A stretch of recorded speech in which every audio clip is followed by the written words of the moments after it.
Hova versus the Don Illuminati, Machiavelli himself, Tupac. Machiavelli. Peace, family.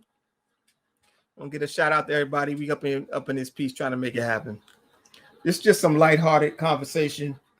Yeah, really, because nice. I was watching some brothers. It was a YouTube channel, and they were talking about Jay-Z versus Tupac, and I'm like, what? Who's the king? King Jay-Z versus. You know what I'm saying? And it's a non-argument. They were trying. Well, to you, but to some people, it's a real argument. Like it's really a conversation. I mean, Jay-Z he's been doing it for a long time, over 20 years, literally since the 90s, right? So, man, that's a long career. Whereas Tupac, he got murdered in 96. All right. So it's like, hey, what's going on here? But like I said, but when you talk about authenticity, who are you going to call? Who are you going to recognize first as being authentic? An authentic voice.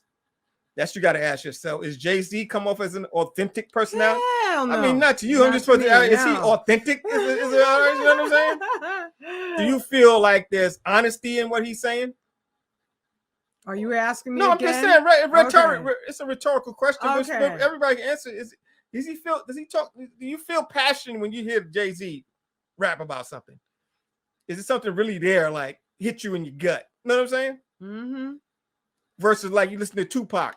Does he have something to hit you in the gut? Maybe Dear Mama?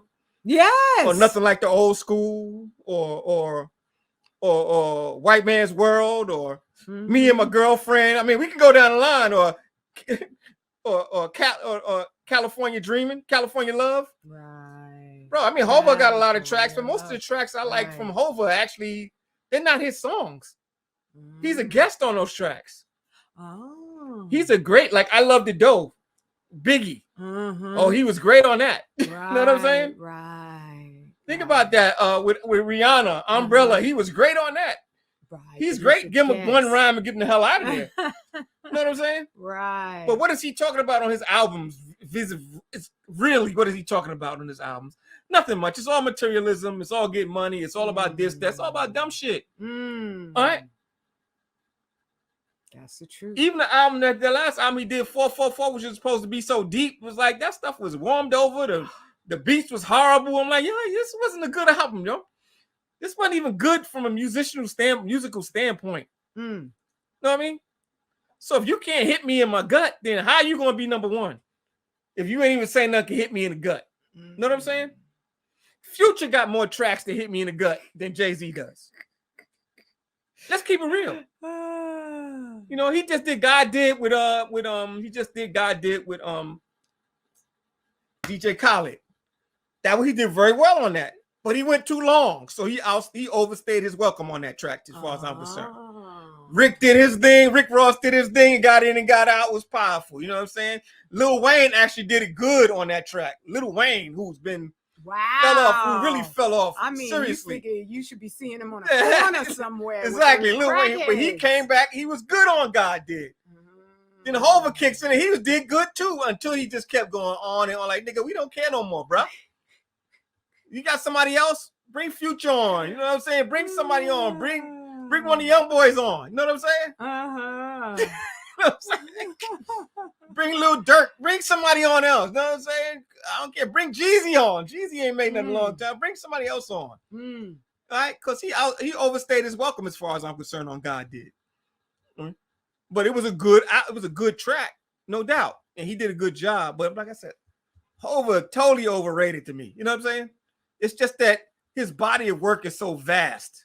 You know what I'm saying? Based on his longevity. But the impact of his work ain't got nothing, is nothing. The impact of his work musically, I would say, as far as the genre of hip hop, is nothing. Yeah, it's hard to say that because he's also a businessman. I think he was the president of Def Jam for a little while. Jay-Z did things on the business side that nobody else has done. Right. You gotta give him props. He's like Puff Daddy that way. Yeah, Puff ain't got no talent though. But even Puff, but that's what I mean. It's on the scale. Let me tell you something. To me, Puff and Mace did better music than Jay-Z did. Oh wow, that's bad. I mean, to me, because I mean, Jay was alright, but I mean, he wasn't really talking. Right. Puff and Mace did better stuff than I've Jay-Z heard did, some in a of lot of their ways. stuff, and I was like, it's enjoyable. not so bad. It's just treacle. It ain't nothing serious. You know what I'm saying? Right. But it ain't overwhelmingly bad. You know what I'm saying? Right. Mm. Yeah, but he's a good, like I said, he's a good businessman. So he made money on that end. He knew how to sign cats, take people money. He was a good white man in the music industry. He did just as good as the white boys did as far as exploiting the talent. I'll put it like that. All right. Jay-Z is as good as the white man was in exploiting talent. He was so good at it, they can move out and just let him do the exploitation and reap the profits. I'll put it like that. That's how good Jay-Z is. He can take all the credit for the business and they can just reap the profits with him doing his job. That's how good he was on the business end. But you think it's because he has to keep some sort of credibility, some sort of that's respect? good. He's a good front. That's my point. He's a good front. All right, he's a good front. That's all I'm saying. I mean, as a businessman, I mean, come on, that's undeniable. He made a lot of money, if that means anything to you. See, if making a lot of money means anything to you, then you love Jay-Z. Oh my goodness. It's getting to the point now where anybody who has, what is credited as successful, I just don't take you seriously to begin with. The people I'm not saying you can't be, of course, they're talented people who manage success off of their skills. That's a beautiful thing. But at the same time, I'm like with the garden rake eyelashes, where everything is so hyper superficial that I no longer am beguiled by wealth at all. I don't care. You and your big yacht. What does that mean? It don't mean anything for all of us. It don't mean anything, and it's not a goalpost for us because we've got money. Everybody's talking about money now. Nobody has anything. Right. Freedom, liberty, just all that stuff is put to the wayside, and you're chasing money. Exactly. But like the brother said, that's right. That's why LL had beef with Jay-Z at Def Jam, because he was doing everything the white boys, Cohen and them was doing. All right. In a black face. You know what I'm saying? That's all that's going down here. So, I mean, somebody even asked me today somebody even posted up today, who's better, Tupac and Nas? I'm like, dude, Tupac been dead since 1996. And Nas still has not surpassed him. Wow. All right? Right. Nas is all right. But he ain't nothing like Tupac. He ain't got nothing on Tupac. Nothing. Really? Yeah. Huh? So and I wasn't even into I like certain hip hop, but I wasn't into it like that. Yeah. But I've heard so many Tupac jams. Oh yeah, because he was prolific. He did it for a short time, but he was running them out. He was banging them out. I mean, he did Strictly for My Niggas, All Eyes on Me.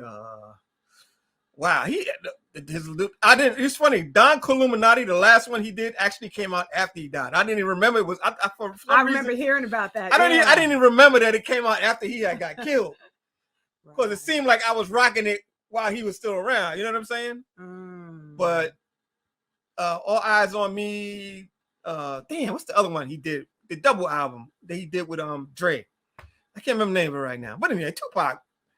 He had a short run, but he was crazy enough, and he was impactful. See, Tupac was the epitome of what we dealt with back then, and you have some of it now. They quote, I guess you would call it the conscious thug. You know what I'm saying? You're on the corner with the blunt and everything like that, but you're talking about the Illuminati, and you're talking about, you know what I'm saying, the white man. You know what I'm saying? Almost like a wise intelligent. Yeah, right. No, not wise intelligent. No. Oh no, no. Okay. Just like a brother on the hood in the corner talking like he know everything is going on, but still can't overcome his own frailties, drug addiction, alcoholism. You know what I'm saying? I gotcha. Yeah, those things like that. That's so he was at that time he was the epitome of the duality a lot of brothers was having, because they couldn't give up their vices, but they knew something was wrong and they really want to talk about it. You know what I'm saying? Right. So Me Against the World, that's the name of it. Yeah, Me Against the World. Nah, I know about Me Against the World. What's the other one? That's not me. It's Tupacalypse Now, Strictly for My Niggas, then Me Against the World, and then the one he did with Dre. I can't remember the name of it right now. The double album with Gaddafi. All of that album was popping with Gaddafi and all them on there. Yeah, then Don Columinati, I think was the last. I think he only did like 5 albums. TUPAC lives now. Strictly for my niggas. Me Against the World. Because Me Against the World was with my man I grew up with, Easy Mo B. He was the producer of that. Easy Mo B and me and him was in school together, in class together. Oh, wow. Literally, he's from Lafayette Gardens. So it's amazing how many people me and Mo knowing. I know. I see Mo. Easy Mo B. He did an album with Miles Davis. He did He did Me Against the World. Mo B was a big producer at one time. But I remember when his name was Austin Harvey. That was his name. I remember when that dude, he go to the library. He used to go to the library to get beats. Before anybody, he spent all his time, all his teenage years searching for beats, literally. Wow. I would see him at the library looking for beats. I see him we used to have record shops, like old school record shops, not like the Wiz record shop, or we had one downtown, bro. I can't remember it right now. Mm-hmm. Like the old on the hood worker shops. Right. Where they had the old record, you know what I mean? I remember that. And they're searching for records, you know what I mean? So Easy Mo B was tight. That Me Against the World was tight. But the one he did, California Dreamer was with Dr. Dre, with Dre. And what's the name of that album? Somebody give me the name of the album he did California Dreaming on. Nobody know this? Do you want me? I can find out. We got no hip hop heads out here. What's the matter with y'all? Maybe that's a little too old now. That must have been like 95, 94. Yeah, that's old. You're a young cat. You know. Let's see now. TUPAC discography. There we go. Okay. Yeah, I know. Good.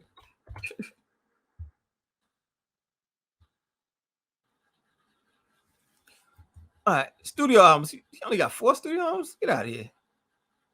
Yeah, TUPAC now. Strictly for my niggas. Me Against the World. All Eyes on Me. Yeah, that's the one you were thinking about. Yeah, All Eyes on Me. That's the name of it. Okay. And Don Illuminati came out right after. Go scroll down one. Posthumous albums. Yeah. Right.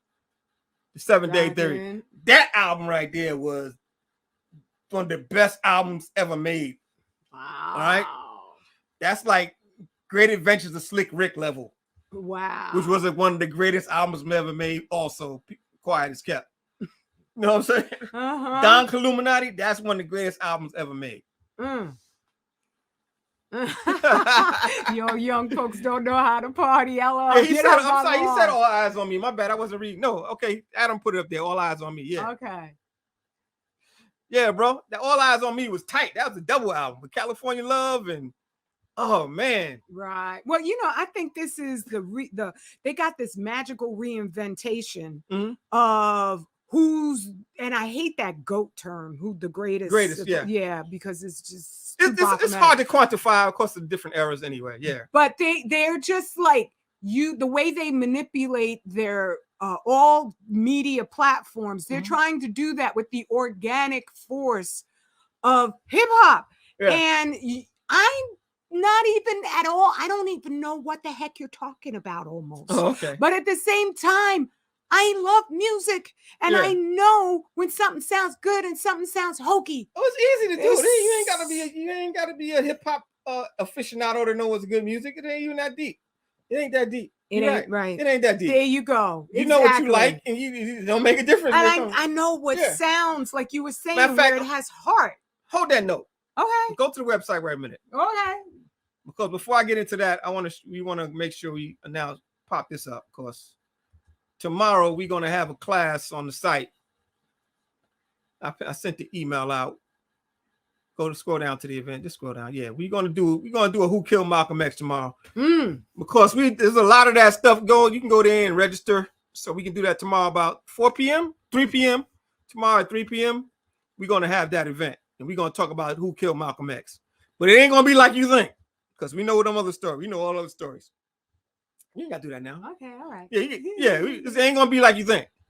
All right, we're gonna take it to another look. We're gonna take it to another perspective. All right, because there's more going on than meets the eye. Because if he's been in the news a lot this week, in case you didn't notice, lawsuit over here, this lawsuit over here, this one getting money, and Angela Davis showing up, and they're like, whoa, Benjamin Crump's involved in it. Like, yo, it's a whole lot of nonsense going on right now. Right. And in that is more information about the murder and the assassination, the destruction of the legacy of Malcolm X. So we're gonna talk about that tomorrow. Ooh, 3:00. To that. Join us. Register. Go to the website. Sign it up. 25,000yearcycle.org. Sign up on there. And we're gonna build tomorrow on that. I'm gonna have a little presentation. Oh, I know, some pictures and stuff. Deep. I don't bring all that stuff here. When we go on my channel, not on our channel. When we go to our class on Zoom, when we could speak like we want to speak amongst ourselves on our platform that we pay for, then we do that. Screw YouTube. You know what I'm saying? They don't give a damn about us. They don't want to say we don't want to say. So screw them.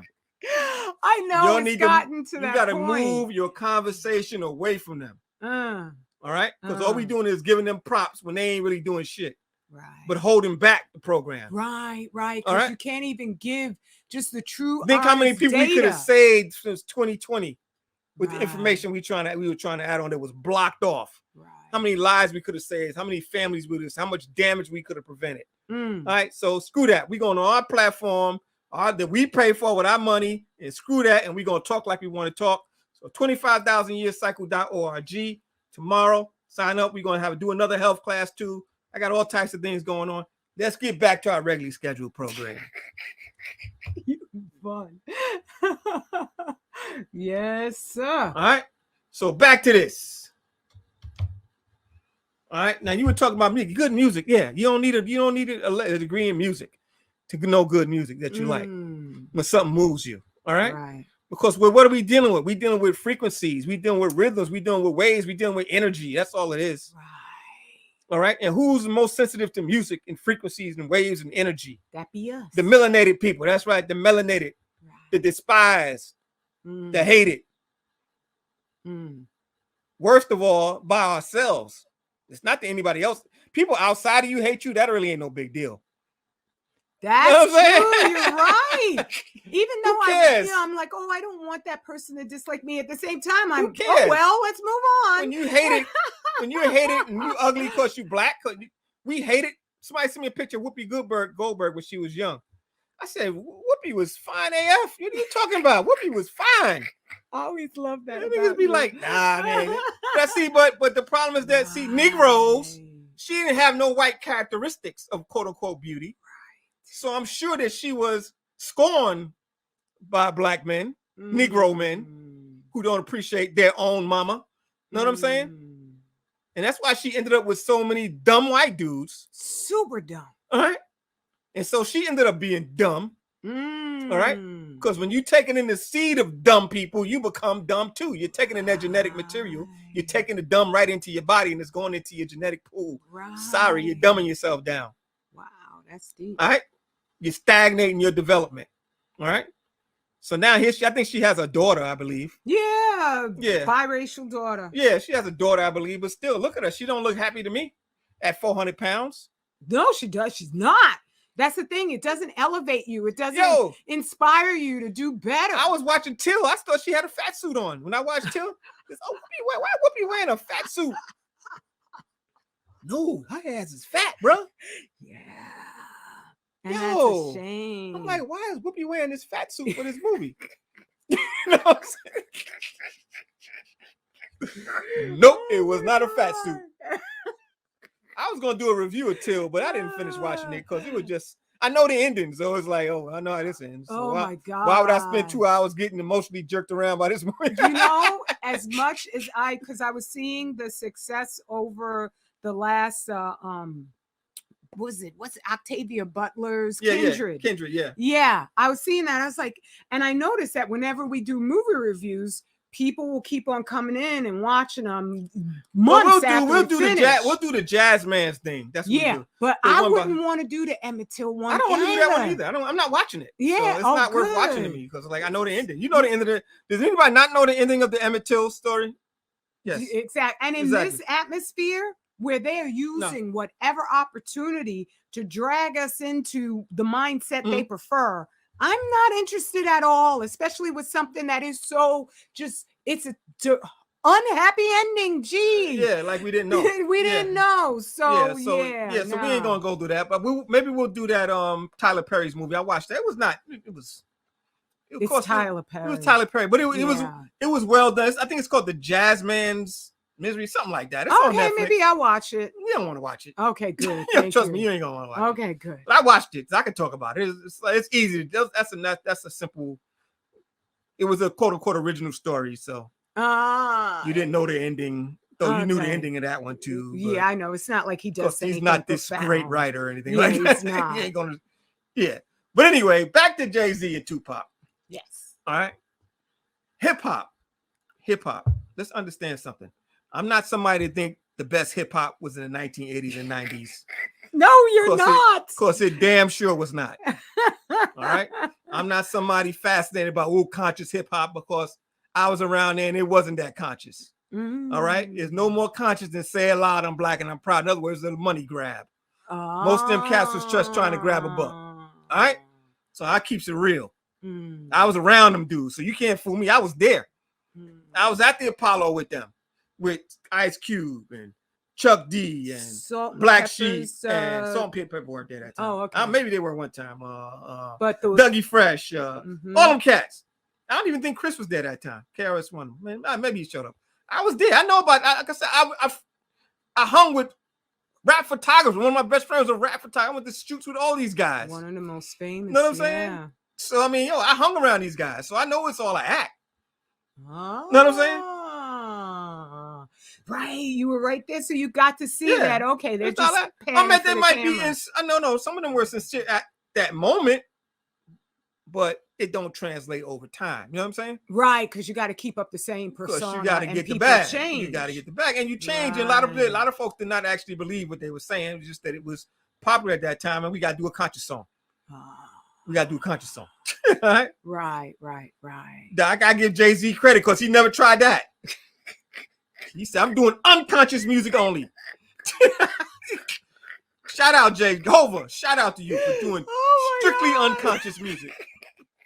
Down to the point where he's doing J-Bo. He kept the boy was true to his word. He's strictly unconscious. Oh, my God.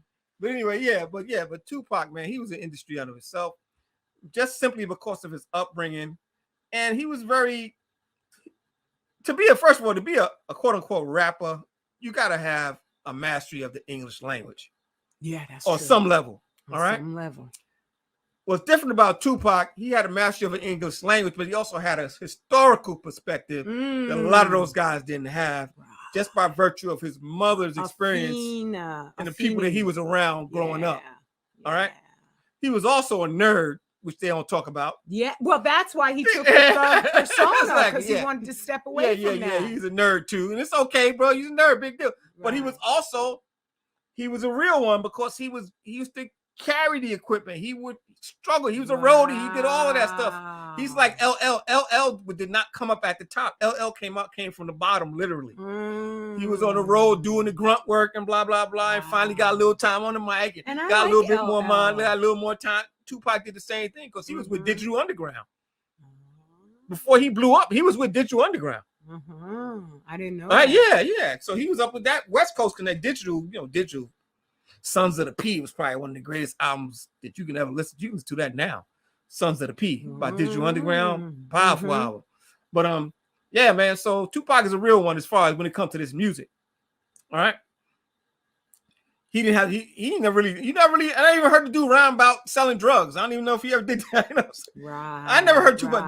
Did Tupac make any rhyme about selling drugs? I don't have the knowledge to say definitively, but I don't remember anything or I'm going to go shoot. Did he do anything? Of course he did that. Oh, okay. He talking like he was doing a thug thing. But he never really, but I don't think, I never think he even talked about stuff like that. Like I said, Tupac was for real.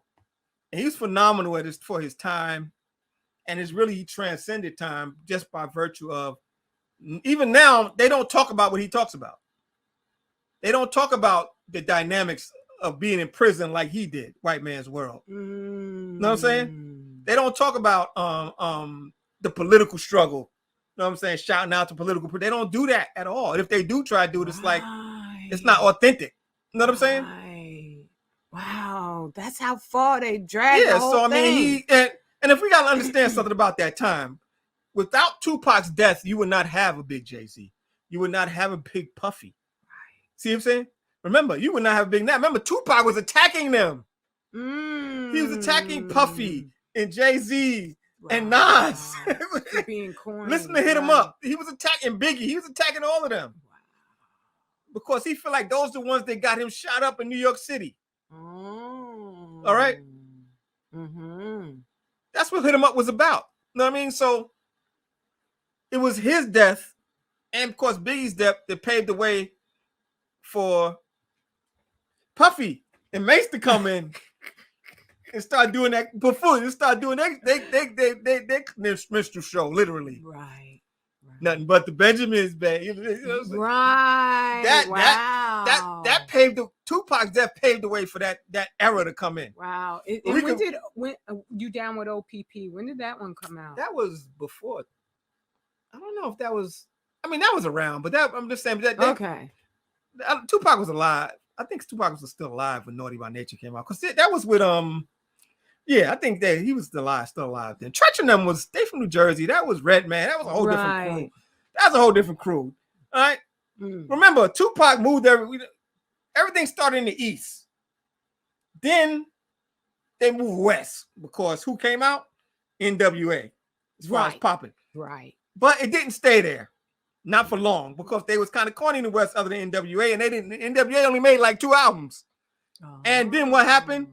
Ice Cube went to Def Jam on the East Coast. So that killed the West Revolution for a lot of way. I mean, there was still like WC and the Mad. There was a few groups around there, but they didn't really come to prominence till Tupac went back west. And then Dre came back up. Then you got All Eyes on Me. Then you got Snoop and them came out all of a sudden. Then they got revitalized. You know what I'm saying? But then it's like, no, nigga, we going south. Then they went south after that. Then they went to ATL. Everything changed up. You know what I'm saying? Because the Southern rappers are a whole different flow. MJG and 8 Ball. You know what I'm saying? They got a different flow down there. You know what I mean? And it's all good because we all can do that. Right, you know what I'm saying? Right. Ice-T came from the West, but who really cared about Ice-T? You know what I'm saying? That's true. You're right about that. But nobody listened to Ice-T. Wasn't like no rapper like. Yeah, you didn't get the. He just had his woman on the cover. He had his woman on the cover. You know. Right. Yeah. UGK. Yeah, that was part hot group UGK. Yeah, but like I said, they was underground though. They wasn't really UGK. Wasn't getting a lot of play. All right. But yeah, come on, Ice-T with Body Count. They was just doing some wild shit. It's like nobody really paid attention to them, man. Right. That's white. See, there's white people hip hop groups. Not that white people listen to them, but they are being backed by white money to push their music. Then you got the stuff that we like. You know what I'm saying? So Body Count and Ice-T, they was more like an industry group that was being pushed. Because name one record Ice-T made. I mean, the 2 Live Crew was more popular than Ice-T. And that's why he jumped ship and went to acting, because he's like, look, I got to get out this as soon as I can. The 2 Live Crew, were they from Florida? Right. Yeah, they was more popular than Ice-T. I mean, we had some really great groups out here, man. Like, I'm from the old school, you know. From when I came up, it was the best group of all time, probably to me, as far as hip hop starting this thing off, was the brothers. Which brothers? The real brothers. The Cold Crush brothers. Oh, Cold Crush brothers. The Cold Crush brothers. You know what I'm saying? They's the one that set this whole thing off. All right.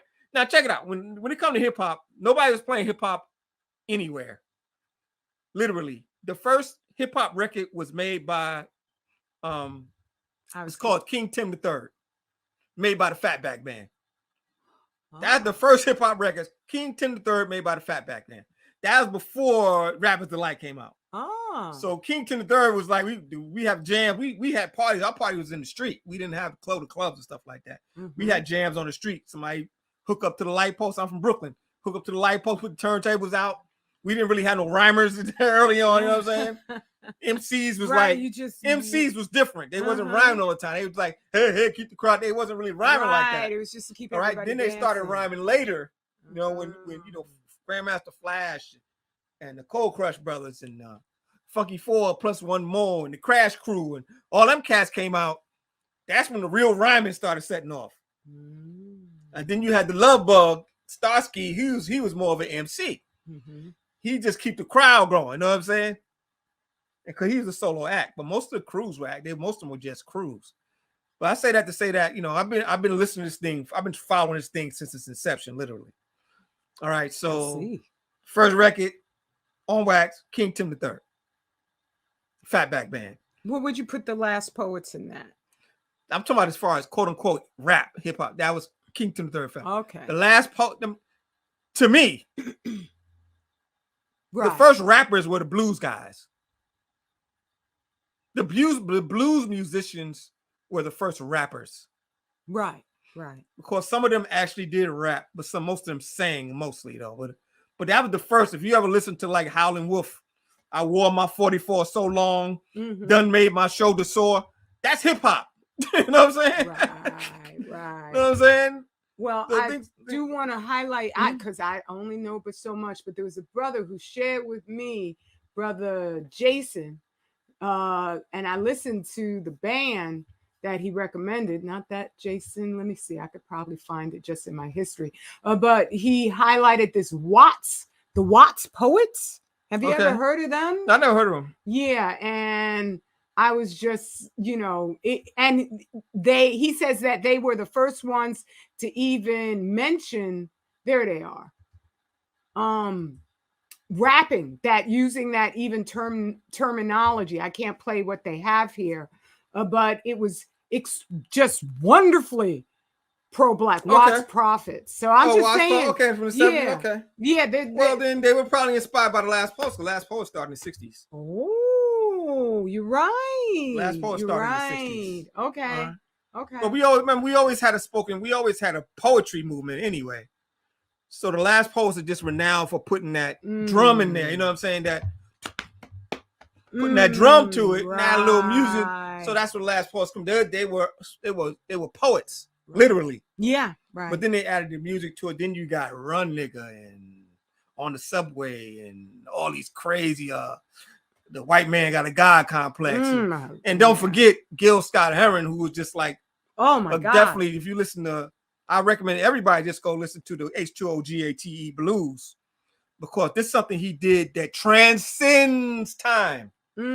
Listen to that and you will hear it today. You see that what he was talking about in the H2OGATE Blues is going on right now in the news today.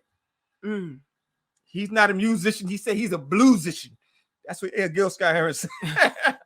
Right. I'm not a musician. I'm a bluesician. I've heard, even like white boys like Gerald Salente call him a prophet because he was so deep. Gil was deep. But Gil also had a big drug problem. You know what I'm saying? Right. That's what messed him up. But bro, Gil's no joke. I mean, even if you listen to one of his last albums, Message to the Messengers, Spirits.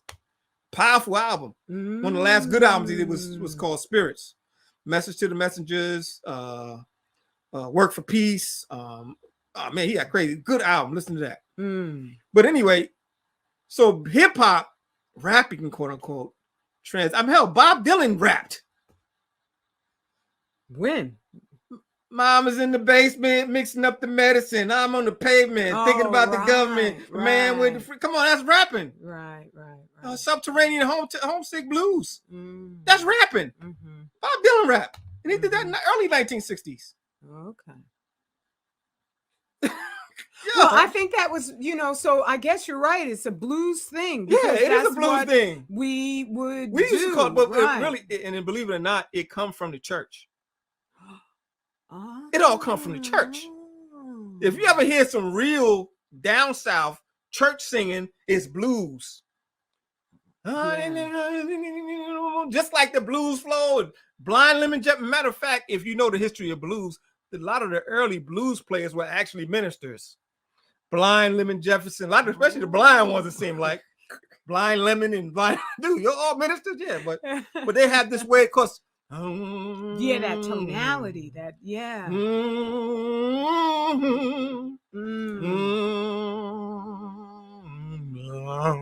Right. And they still do that up on the pulpit now. That's how they do it. That's blues. That's where it comes from. It comes from the pulpit. Right. All right. That's called Dark as the Night. I think it's Blind Jefferson or something. Look at that. Dark as the Night. Tracy Chapman did a little version of it.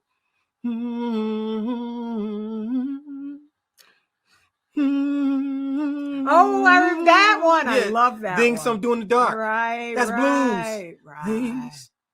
That's why she started with the humming. That's the blues.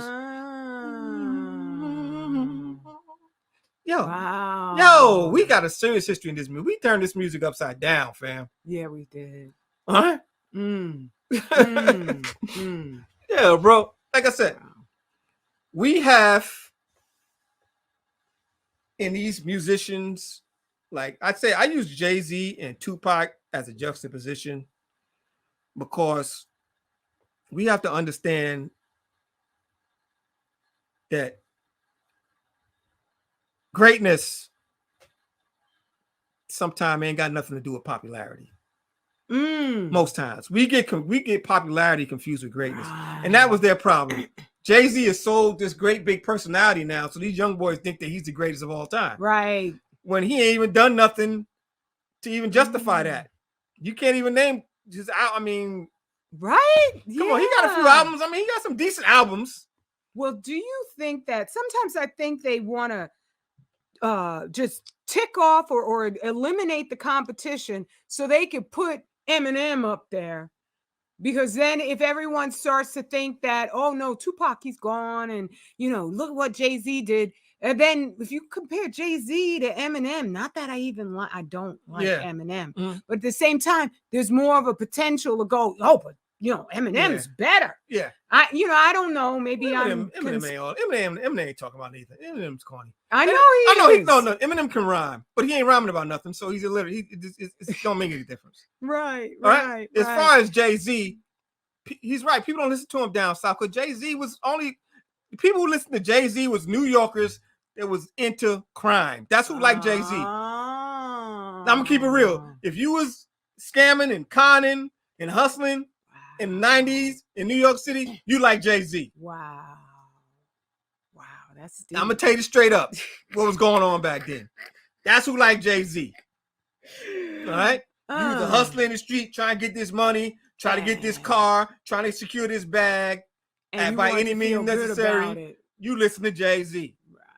All right, cats that had any conscience about morality, then you don't listen to Tupac every time. They wanted content in their music, they're gonna listen to Tupac. So it really was like that separation like that. Right. All right. I knew very few people listen to Jay-Z and Tupac because there was no need to listen to both. It was like a come down. Yeah, it's like, what don't listen to that for?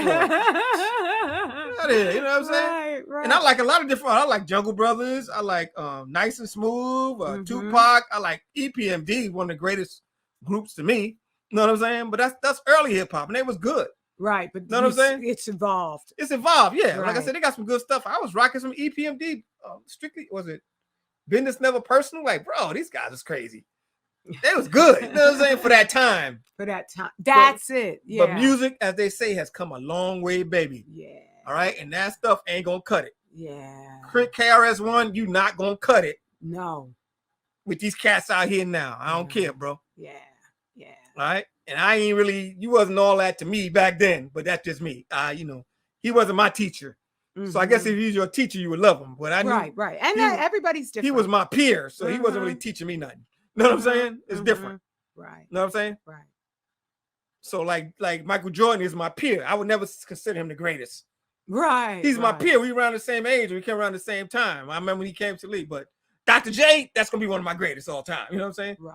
Because I was a little squirt, like, oh, Dr. J. You know what I'm saying? His impact was much bigger than Michael Jordan's ever could be. Right. You know what I'm saying? Because when I came up, you know what I'm saying? Mm-hmm. So, and I bet you he'll tell you, Dr. J was his impact. That was the play that changed everything with Dr. J. Yes. Right. And Dr. J will tell you it was Connie Hawkins. It was whatchamacallit, my man from the Lakers. Dang, I can't remember his name. He played with Jerry West.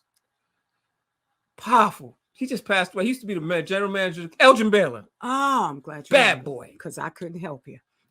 Elgin Baylor was a bad boy, bro. Oh my God. When it comes to basketball, Elgin Baylor was a bad boy. He's one of the first that did it and got away with it on the real. Wow. And not be a center. Center's the biggest man on the court. He was not the biggest man on the court. Oh. But my point is that there's a chain here that we have to follow down to see what's going on. See? Right. So my link in the chain is going to be such and such and so-and-so. Chris ain't going to be there. KRS-One ain't going to be there. As far as influencing me. Cold Crush Brothers going to be there. Because they was like boom. You know what I'm saying? Mm-hmm. For me. Mm-hmm. For somebody younger than me, it's going to be KRS-One, or it might be Public Enemy. You know what I'm saying? Right. Though I like Public Enemy, and KRS-One did some couple of tracks I like, but they not it like that. Right. All right.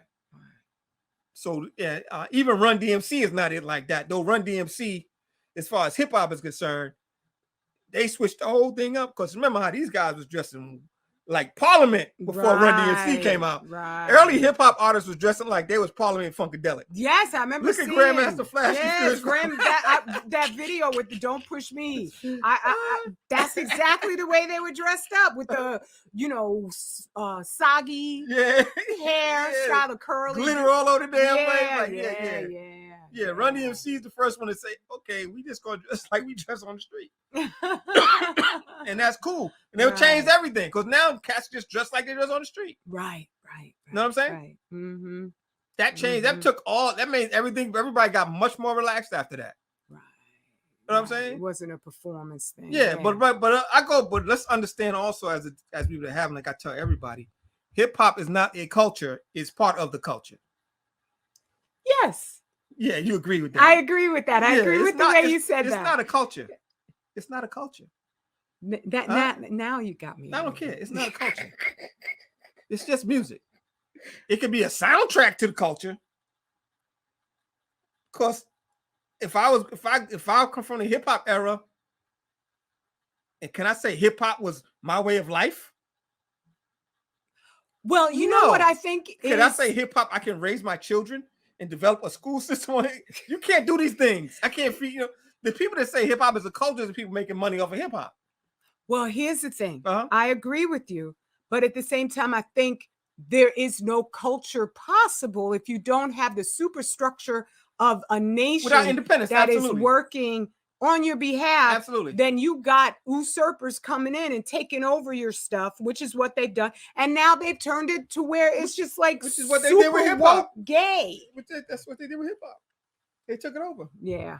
The skating rink and the clubs they used to go to, they wasn't owned by artists. So that is what makes older hip hop so much more relevant, because it's like when I think about the 70s and the 80s, I've never been one for nostalgia, but as foul as they're making this current reality, I'm recognizing the wealth that we had, and we didn't know. You got to protect yourself. Because in order to have wealth, you got to have separation. That's it. You got to secure your wealth. You got to separate. Yeah. Because when you have separation, then you have to depend on yourself to provide the things that you need. You got to depend on yourself for food, clothing, shelter for the most part. You know what I'm saying? So when we were separate, then we had to go to our own stores. We had to go to our own record shops. That means that you have an economy now when you have separation. And there were so many brothers and sisters who they would just they'd press their own CDs and sell right out the trunk of their car. That's how a lot of Master P started like that. A lot of people did that. But back in that era, you could do that. They were selling tapes. Yeah, literally. But even back then, even in the 80s and 90s, all that stuff was fading away. So you really got to be going back to the 70s and the 60s for that. You talk about. Right. And even further back, technically, because you got to go back. You got to go back before Brown versus the Board of Education to really see the benefit of that separation, that we had. You know what I mean? Right. Because that was 1955, I believe. Yeah. Once they started having, let me tell you the truth. Once they started having children in the hospital, in white hospitals, it was a wrap. How? Because you're letting somebody else interfere with the birth of your children now. Because remember, when you mess with children during the prenatal stage, you can control what effects it has on them.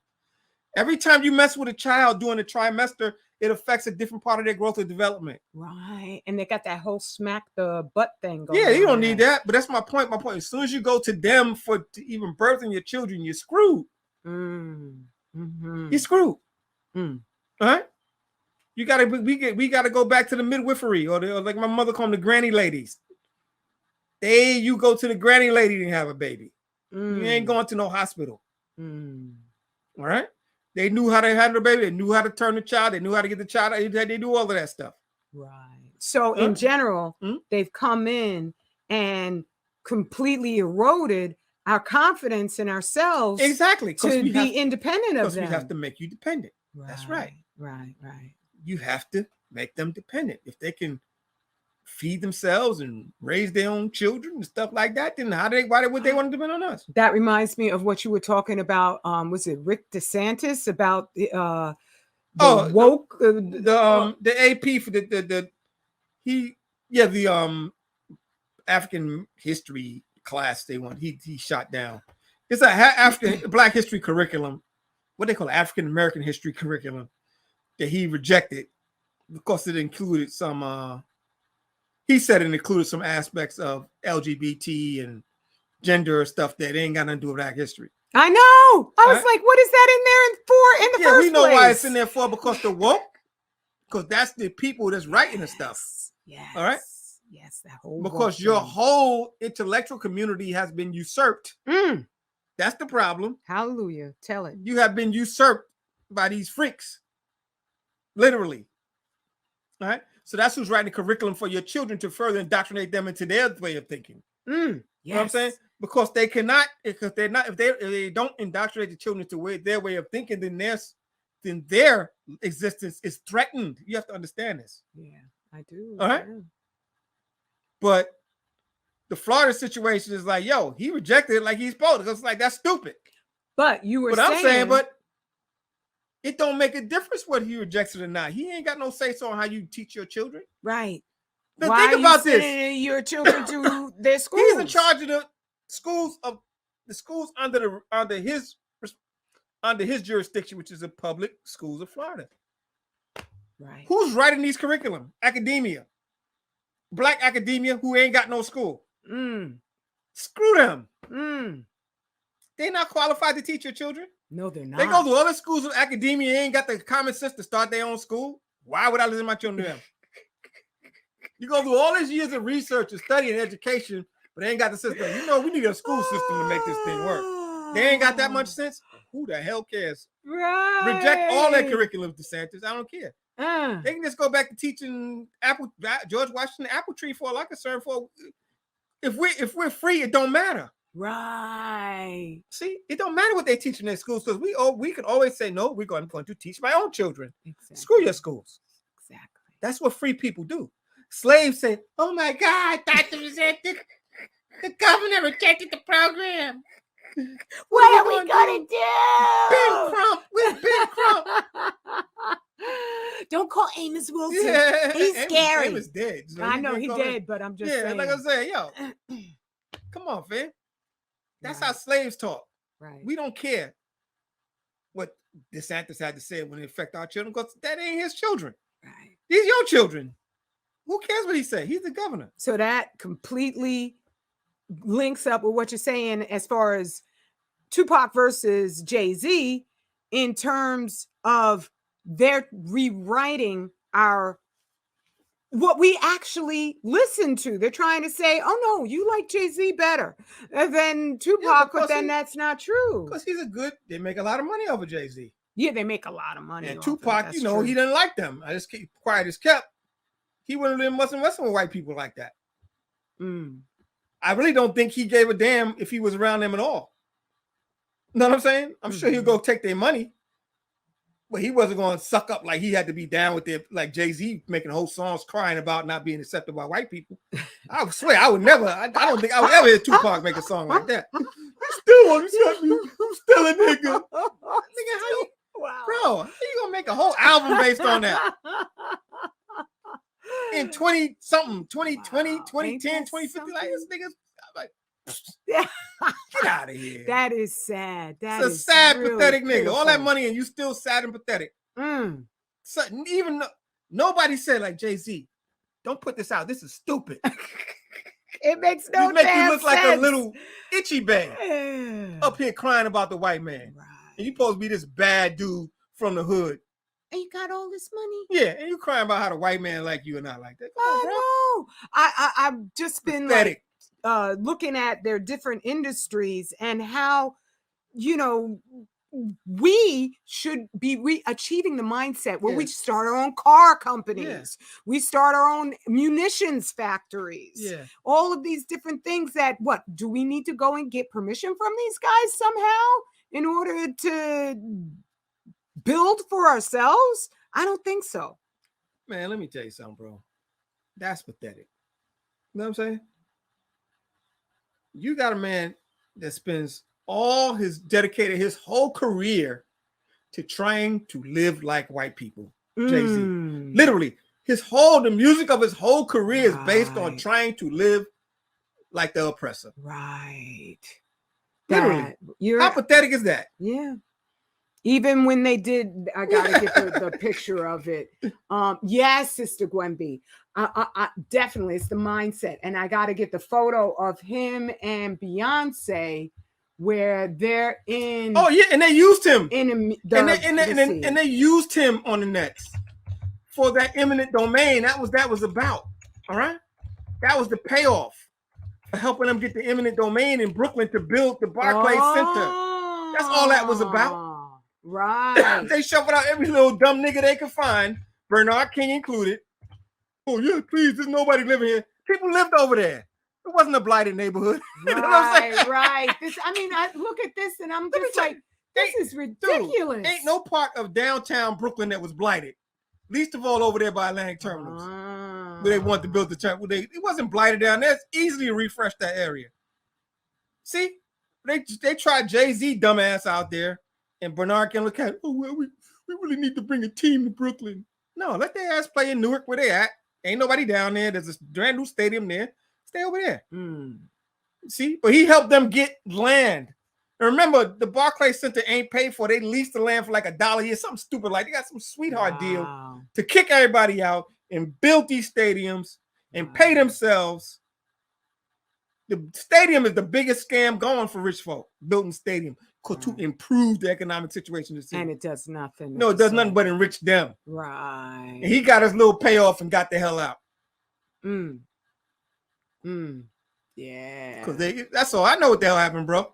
You can fool down with that. I'm a Nets fan. I'm going to make the Nets. Who did the rap Big Pimpin' Baby? I don't know. Okay. I'm just Big Pimp. Because that's all that he's a pimp for us, him and his wife, where this whole video was just insulting. Was it SHIT, where they were just dragging Black people to the Louvre? I thought about it because of what you were saying, that his whole career has been about trying to get white people to like him, to approve of him. For what benefit? I have absolutely no idea, because to me, I feel so sorry for these people. You got all this damn money and you're trapped. You are absolutely trapped into doing what they tell you to do because you're too much of a friggin' punk. No, it's not even that. All your money is invested with them. They control your purse strings. He ain't got no money from investing in Black folk. Right. Yeah, that's my point. So all his investments is wrapped up in their investments. I understand because that's how they really lock you up. But to me, that's like too expensive money. I would rather be poor than to be trapped. You haven't spent your whole life trying to be like them, like he has. Oh, that was not your goal in life. Yeah, it wasn't. That was his goal. And that's what he advocated, and so that's what he got. Now you're gonna live that life. All right. And and the look where they just seem so friggin', and so many people fall for this look where you are arrogant and braggadocious and you're about nothing. You're a well-kept slave. That's all y'all. I have no respect for folks like that. None.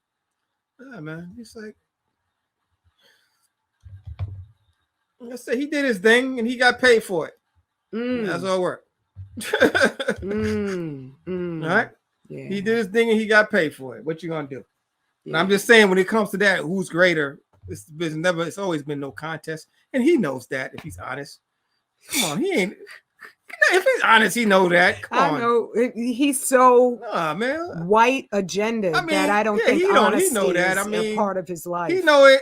I know T.I. knows it. He know he ain't good as TUPAC. I mean, ain't nothing personal. What about and T.I. is a great T.I. is a great artist. He's better than Jay-Z.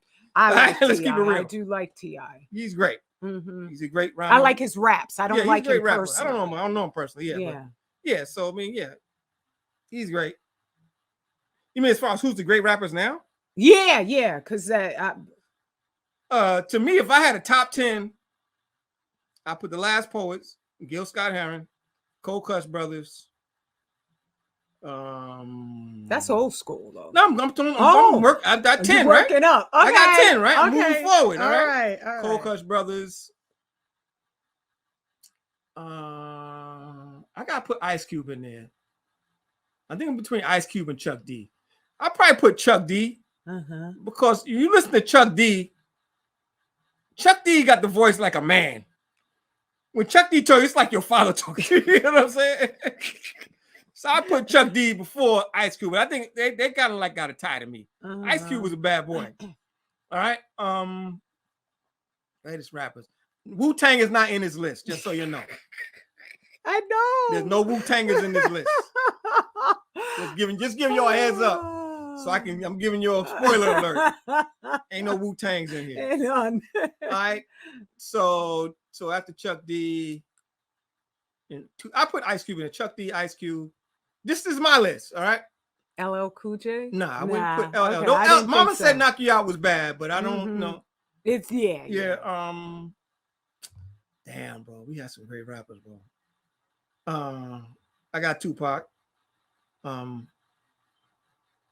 Not since Sister Soldier didn't rap. That's a joke. All right. Wow, I'm kind of lost now. Yeah. See, I could just jump to the current now. Literally, I would just stop and just go like, okay, Lil Wayne. You know what I'm saying? Lil Wayne, T.I., Future. Future's one of the baddest boys. Tupac. You said Tupac. I said Tupac. Yeah, no. you had him on the old school. No, I didn't. Oh, you didn't? No, I thought you Last did. Poets, Gil Scott-Heron, Cold Cuts Brothers, Chuck D, and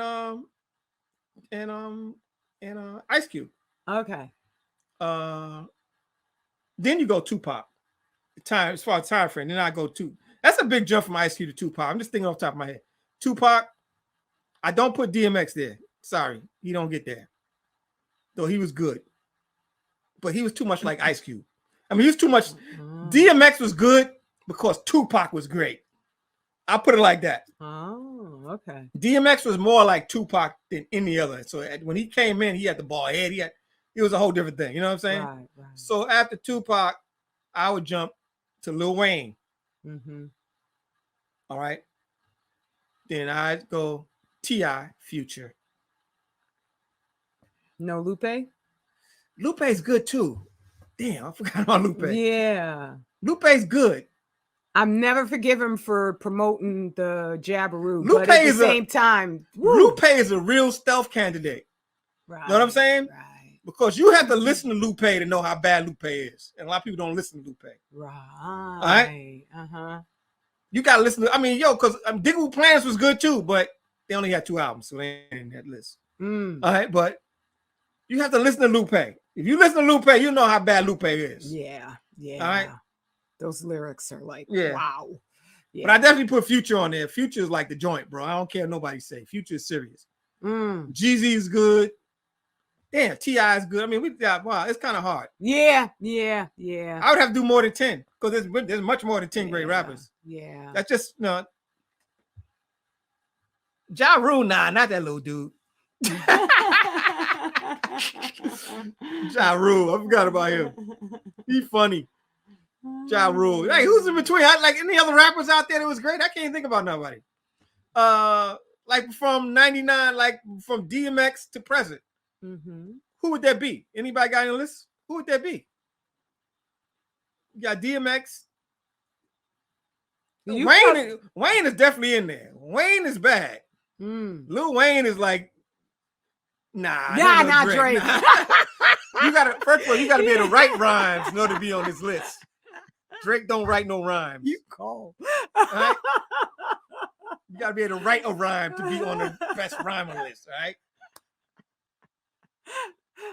All right.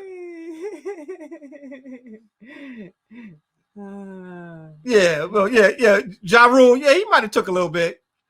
He didn't last long though. Ja Rule had a little hit.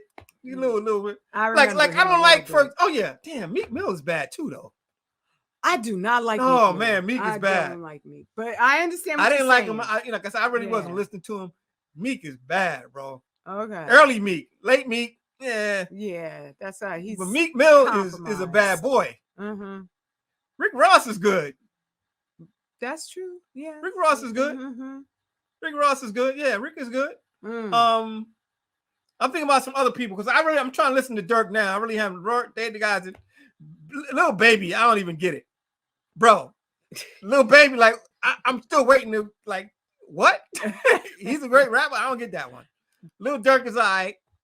2 Chainz is good, but he's like Jay-Z. He's a guest artist. Oh. 2 Chainz great desk. He come and do a couple of rhymes and get the hell out of here. Know what I'm saying? saying? Mess it up. Yeah, right, that's what Jay-Z is. And that's what 2 Chainz is. He can do some rhymes, get out of here. I like Wiz Khalifa. I love Wiz. But Wiz can't make a good studio album worth a damn, seem like. He too high. Yeah. I don't know. I mean, it's hard. His mixtapes are so hot that his studio albums is whack. You know what I'm saying? Oh, okay. Yeah, 2 Chainz got some bars, but I'm just saying he's a guess. I mean, Travis Scott got some bars, but no. Know what I'm saying? Mm-hmm. Travis Scott got bars. There's a lot of good rappers though. But when it comes to production, yeah, Wiz albums be trash. Yeah. We Them Boys album was all right though. He had a little couple of tracks on that. But the mixtapes are so high, the albums was like, yo, where Wiz go? Where Wiz go? Yeah, 2 Chainz. Who else is there? The Migos. Oh my God. Let's tell me about the Migos. The Migos. Okay, go ahead. Understand why people like them stylistically. They're supposed to be revolutionary stylistically. But them niggas can't make an album worth a damn either. Right? They can't make an interesting album to me. You know what I mean? Yes. They'll have a track or two that's like popping, but I don't know what happened. Something lost in the translation for me with the Migos. They're like the Milli Vanilli, you know, of hip-hop. Now the thing they did with my man Gucci Green album, that was popping. Oh really? Gucci's Green album with the Migos on it, that was good. He's so annoying. Gucci is annoying, but it still make a difference. So I'm just saying that the stuff they did, that collaboration with the Migos, somebody else was on there too, but that was the Green. That was a good one. All right. Jeezy is bad. I'm sorry, Jeezy underrated, like on the real. On the real. Yeah, but you got to remember that production is a big part of it too. Oh. The music now is so much better, so much better than it was. Oh yeah, God. That's true. Because you play some stuff. Early hip hop is, and I'll just come racing in your lab saying, "What is that?" Early hip hop. Oh my God, way primitive, bro. Right, way primitive. Damn. There's some good stuff they did in early hip hop. No, Jay-Z, listen, that Pressure album Jeezy did, Pressure, that album is fire, bro. Pressure, The Recession was good too, but Pressure, sleeper hit. All right? Pressure's a sleep. You gotta listen to that. Like, wait a minute, what they do with that? What was that? Oh my God, what? Listen to that music. Oh my God, this thing was popping. Wow. Because I didn't like it either, but I was like, wait a minute, wait a minute. Let me listen to that again. Whoa, what'd he do? Rewind that. You know what I'm saying? Oh, that was lit. Wow. Pressure. That album was the sleeper hit. TM 104. The Recession popping. What else we got here? Female rappers. I don't know any. Are there any female rappers? I don't know of any. No, there's not. I don't know of any. I don't pay any attention. I can't listen to Nicki Minaj. I can't listen to so many songs about my coochie. I'm sorry. I know. I think I got filled up with Foxy Brown. Even before I think Foxy Brown filled my quota a long time ago. All right. So I ain't listening to them. Most of them can't. I mean, they cute, but they ain't really. Yeah. Most of them. Good. It's sad. I'm gonna tell you the truth. Man, know who filled up my quota? Yo-Yo filled up my quota. Oh. Try to play me out, Yo-Yo, and right. I think that's Ice Cube cousin Yo-Yo. Guess another story. Right. She filled up my female rapper quota. Salt and Pepper was just. What about the sister? I even got her CD, and I can't remember what her name is. But Sister Soldier is not a rapper, not bro. Sister Soldier. Oh, I'm talking about Queen Bee. Sister Soldier is not a rapper. She just talks shit. She's not a rapper. Trust, you can tell I said so. Soldier Boy, I never really listened to a lot of his stuff. I would have to check him out. But like I said, MJGX with 8 Ball, phenomenal. Ghetto Boys, they did some decent stuff. Master P,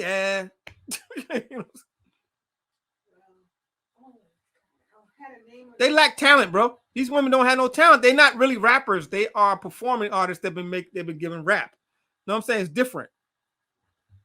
Well, I can't remember her name, but she was really, really. I can't stand the rain against my window. That's a song I know it was a song, but she had it in her raps. Oh, I don't know. But anyway, I think the women's perspective is more material.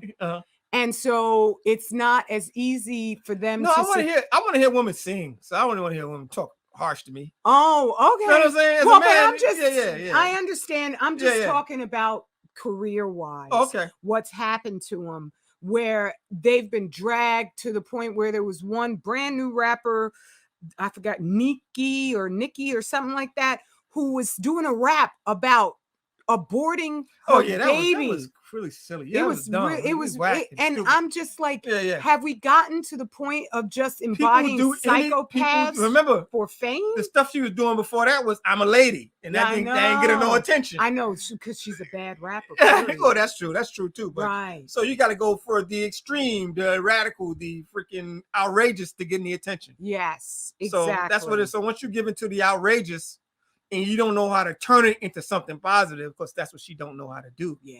You got to know how to touch that tiger, but turn around and make it something good. And that was the thing with Foxy Brown, where she went all the way there. Yeah, and Little Kim went even further. And Little Kim took it even further. Exactly. Yeah, so I heard about this girl, Gorilla. I mean, Eve was a little rap. I mean, Right. Yeah, it's a whole lot of nonsense going. A lot of them is, come on, man. I can't believe I forgot that one rapper sister who she did some pretty good stuff, but it's not on the same at all. It's not on the same level as the brothers. And it just is what it is.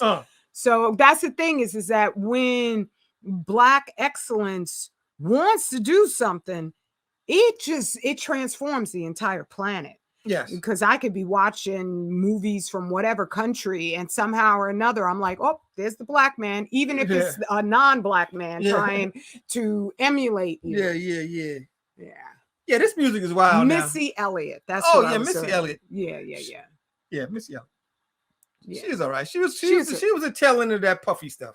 Remember, that's what that was. Right, so Hype Williams was doing those videos. I believe Hype Williams was doing those videos.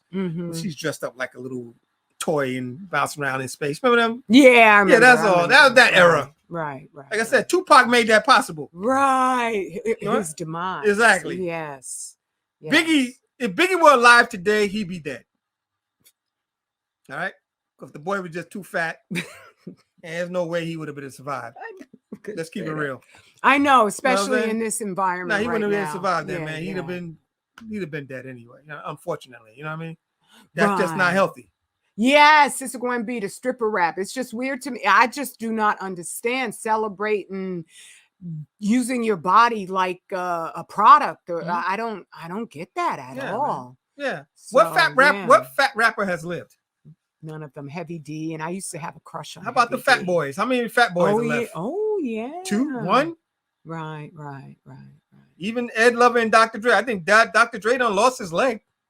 Ed Lover and Dr. This is New York stuff. You don't even got to know about this stuff. Yeah, Ed Lover and Dr. They were radio DJs. Ed Lover and Dr. Dre. I know Ed Lover and Dr. No, you do, but everybody they might not know. Okay. I think they had a TV show. They might have had an MTV show or something one time. But yeah, Rick Ross. Rick Ross had to lose weight. Why? Because he was passing out and going to the hospital. Yes, exactly. Huh? Even though I do want to put in here right now, it's so hazardous that you don't have to be overweight in order to be in danger, but at the same time, it sure as heck don't help. It sure as heck don't help. Yeah. Tupac was well exactly. He had first. He wasn't a one-trick pony. like a lot of guys are. You know what I'm saying? He could take it from anywhere. You know what I'm saying? That's why I like Future. Future can do a lot of stuff in spite of his credit. His rap he get besides making babies. He got a lot of stuff besides making babies. I take it he has a lot of babies. Yeah, a lot of Joe. Yeah, Future can do a lot of stuff. I seen a lot of depth in what he's doing. But now he's whack though because he got money now and he's whack. That's what happens. Right. Since they wasn't talking about nothing, they were talking about what's going on in their lives technically. But when their lives turn quote unquote better and they start getting money, they get boring. I'm like, bro, that's all you got now. So that's why Future's not really popping no more. He got money. You fame now. You corny. And they could still rap about the struggle as a people, but since their careers aren't based on relating to the people other than individually, personally. If you make your career off of Molly and Lean, talking about Molly and Lean, that's your whole career. Then you start talking about what you're gonna talk about now.